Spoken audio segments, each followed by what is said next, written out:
আমি একজন দৃষ্টি প্রতিবন্ধী মানুষ। আমি ২০১৬ সালে আমার দৃষ্টিশক্তি হারাই রাজনৈতিক কারণে। আমি একজন ছাত্রদলের কর্মী, বর্তমানে চট্টগ্রাম বিশ্ববিদ্যালয় ছাত্রদলের সহসভাপতির দায়িত্বে আছি। তো নেত্রী অসুস্থ, আজকে ১০-১২ দিন ধরে আমরা গণমাধ্যমে দেখতেছি, শুনতেছি। তো এই কয়েকদিন ধরে নেত্রীর যে অবস্থা, আমরা শঙ্কিত এবং আমাদের আবেগ অনুভূতি আমরা এগুলো কন্ট্রোল করতে পারতেছি না।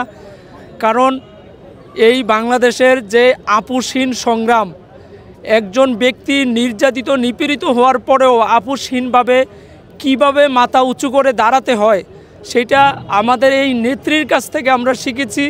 এই নেত্রীকে আমরা নেত্রীর মাঝে তা দেখে আমরা অনুপ্রাণিত হয়েছি।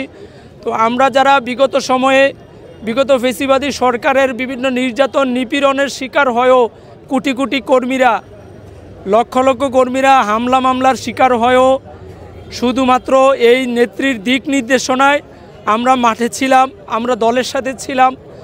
আমরা অনেক স্বপ্ন দেখেছিলাম যে এই নেত্রী, যেহেতু স্বৈরাচারের পতন হয়েছে, আমাদের নেত্রী দেখেছেন, আমাদের এটা সৌভাগ্য। আমরা এখনও আশা করি আল্লাহ তাআলা যেন এই বাংলাদেশের যে একটি গণতান্ত্রিক প্রক্রিয়া, গণতান্ত্রিক উত্তরণ, সেই উত্তরণ যেন আমাদের নেত্রী দেখে যেতে পারেন।